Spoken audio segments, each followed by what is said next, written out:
अब हम हैं अपने कलिका केंद्र के स्टोर रूम में और आप बता सकते हैं कि ये कलिका केंद्र किस मटेरियल से बना है। ये हमारी दीवारें बनी हैं कंस्ट्रक्शन एंड डेमोलिशन वेस्ट से। जो हमारे घरों को, हमारी घर की दीवारों को तोड़ फोड़ के जो मटेरियल निकलता है, उस मटेरियल से उसको दोबारा पुनः निर्माण करके उसकी ये दीवारें बनाई गई हैं। और अगर आप छत की तरफ देखें तो इसके लिए यूज़ हुए हैं टेट्रा पैक और MLP मल्टी लेयर प्लास्टिक, जिसको हम जैसे आपके जो आप चिप्स खाते हैं या बिस्किट्स खाते हैं या सर्फ के लिफाफे होते हैं, उनके जो पैकेट्स होते हैं, उन पैकेट्स को रिसाइकिल करने में बहुत मुश्किल होती है और उनका ये बनाया गया है।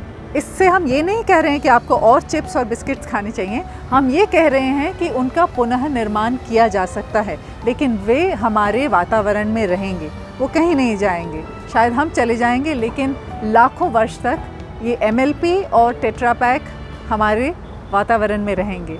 तो हमें सोच समझकर कंज्यूम करना चाहिए। और अगर आप एक बल्क वेस्ट जनरेटर हैं, माने कि बड़े पैमाने पे वेस्ट को जनरेट करने वाले, तो ये हैं आपके लिए DIY सॉल्यूशंस। DIY माने कि ये आप इधर आकर के सीख के आप इनको अपनी कम्युनिटी में शुरू कर सकते हैं। ये अलग अलग तरीके के सॉल्यूशंस हैं जो कम्युनिटी कंपोस्टिंग के लिए हैं, जो आप मेरे दोनों साइड में देख रहे हैं। यहाँ पे कम्युनिटी कंपोस्टिंग की सॉल्यूशंस जो आप अगर बल्क वेस्ट जनरेटर हैं तो यहाँ पर आकर सीख सकते हैं।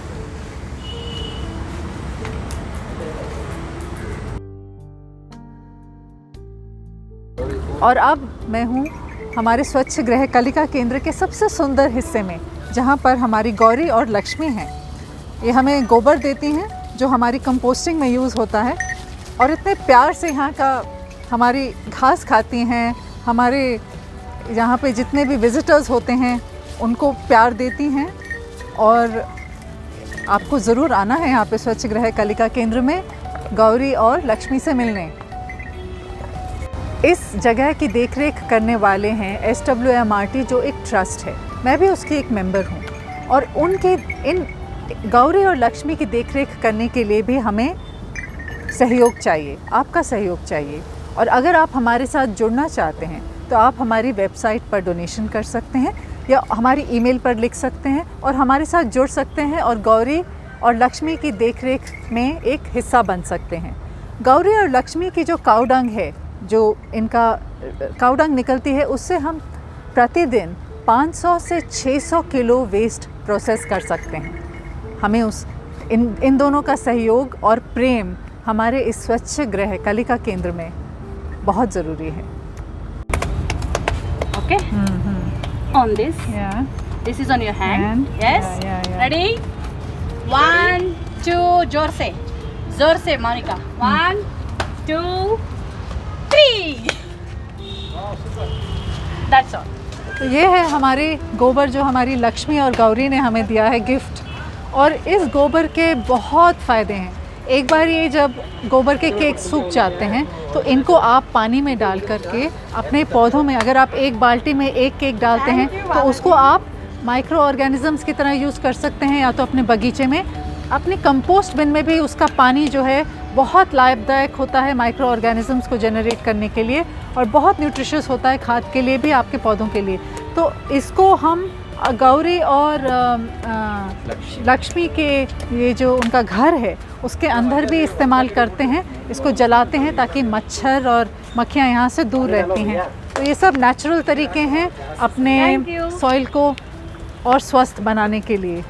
शांति कितने मज़े से खेल रही हैं। आप भी अपने बच्चों को लाइए और एक बार ये एक्सपीरियंस काउडंग को छूने का ज़रूर होना चाहिए। यहाँ पर उसे गूंदा जा रहा है, थोड़ा सा पहले उसको प्रिपेयर किया जाता है, पानी के साथ थोड़ा सा गूंदा जाता है, उसका बॉल बना करके फिर उसके साथ उसको दीवार पे फेंका जा सकता है। थोड़ा आपका प्रैक्टिस भी हो सकता है थ्रोइंग का।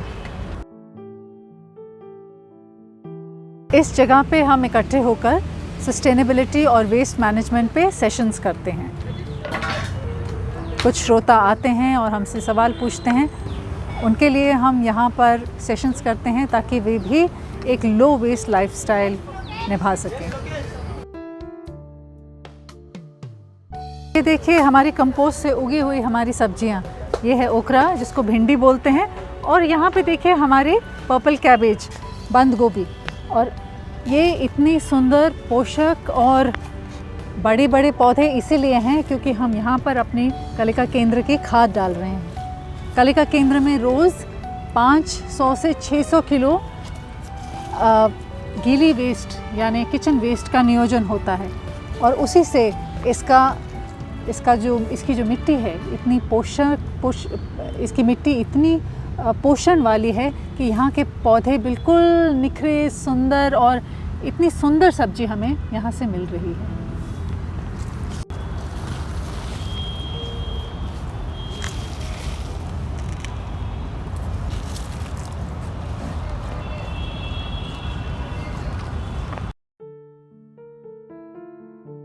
और यहाँ पे ये आप देखेंगे एक इंक्लोजर बनाया गया है जो वेस्ट पत्थरों से बनाया गया है। शहर में जहाँ पे भी टूटे हुए पत्थर पड़े थे उनको थोड़ा सा ठीक ठाक करके एक वर्मी कंपोस्ट का बिन बनाया गया है। वर्मी कंपोस्ट होती है केंचुओं की खाद। वासु ने भी पकड़े हैं कुछ केंचुए, हमें दिखा रहे हैं। ये हैं केंचुए जो हमारे लिए बहुत लाभदायक होते हैं। ये फूड वेस्ट को खा करके, पत्तों को खा करके, इनमें से जो इनका जो एक्सक्रीटा निकलता है उससे हमारी बनती है इतनी सुंदर, ये देखिए बिल्कुल दानेदार, एकदम दानेदार खाद, जिसको हम अपनी फल सब्जियों के लिए, अपने बगीचों में, अपने पेड़ों के लिए इस्तेमाल कर सकते हैं। ये बहुत नाइट्रोजन रिच होती है और आपके सॉइल के लिए बहुत बेहतरीन होती है। शुक्रिया करें हम अपने इन केंचुओं को। आइए मिलते हैं कलिका केंद्र को चलाने के लिए हमारी टीम से। ये सुंदर लोग जो यहाँ पर दिन रात लगकर इस जगह को इतना सुंदर बनाए रखते हैं, और हमारे जितना भी 500-600 किलो कूड़ा यहाँ पे आता है उसको खाद में परिवर्तित करते हैं, और इतना सुंदर एक फूड पार्क जो है यहाँ पे बनाया हुआ है वो हमारी इस पूरी टीम की वजह से है। इन सब का बहुत बहुत शुक्रिया। शांति बताइए इनको introduce. So Monica, Swachhagraha Kalika Kendra is one of its kind, and it's been first in Bangalore, and it is replicated in Siddipet of Telangana.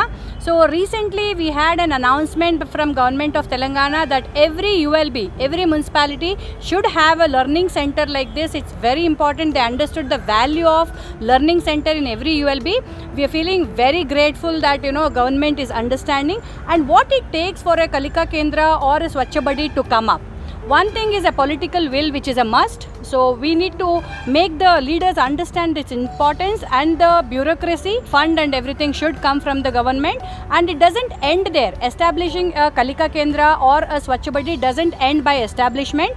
The most important part of this is not managing only alone the waste, but how to inculcate that sustainable living habits in every person who visits this place. So we expect school children, college students, corporates, elected representatives, any walk-in.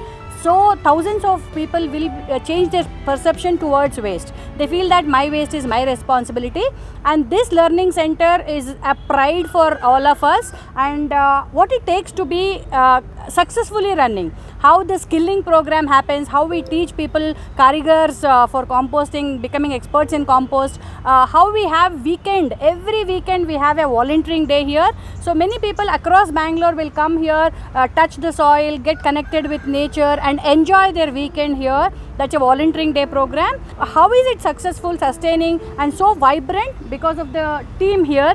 We have two Paurakarmikas from our BBMP, Hanmantappa and Jayappa, and we have Kutti, our hero of photography, official photographer for Kalika Kendra here, and we have Lokesh, Balaji, Vasu and Sidhu. So these people make this place so alive. They do multiple activities in a day, Monica. Never we see them with low energy or tired. They keep the place so lively, from loading the composters to aerating the composters, feeding the soil, making the raised beds, taking care of the cow, bringing the grass for cows. The list goes on and on. So all in all, this is such a vibrant place that everyone who comes here don't feel like leaving and going back. Must visit place is Kalika Kendra or Swachh Buddy of Telangana. Kalika Kendra is Bangalore, Swachh Buddy is in Telangana. तो शांति हमसे ये कह रही हैं कि ये team जो है सुबह से लेकर शाम तक बहुत तरह के काम करती हैं, जिससे ये केंद्र जो है, लर्निंग सेंटर जो है, चल रहा है पर्याप्त तरीके से। इस लर्निंग सेंटर से आप कम्युनिटी से हों या एक इंडिविजुअल हैं, आप यहाँ पर आकर इतना कुछ सीख सकते हैं। तो एक सस्टेनेबल लिविंग के लिए कि कैसे आपके घर को और आपकी कम्युनिटी को और आपके शहर को साफ़ सुथरा और सुंदर बनाया जा सकता है। तो हमें हम बहुत शुक्रगुजार हैं इस पूरी टीम के, जो ये पूरा मन तन और अपना टाइम लेकर के यहाँ पर काम कर रहे हैं और इस जगह को इतना वाइब्रेंट और सुंदर बना रहे हैं। और शांति और वासुकी जो हमारे साथ जुड़े हैं।